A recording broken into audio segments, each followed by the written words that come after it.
Po tayo, let's go.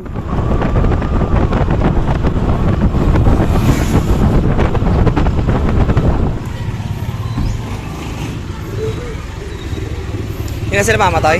Yan na sila mama? Hindi ko naman sila baka sabi na dumaan. Yan.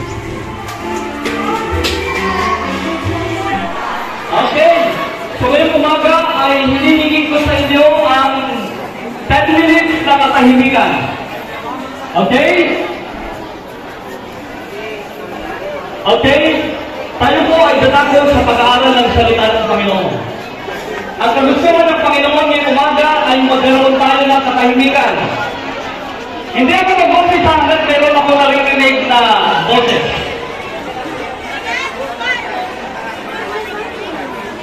Amen. Maligayang buwan ng wika 2025!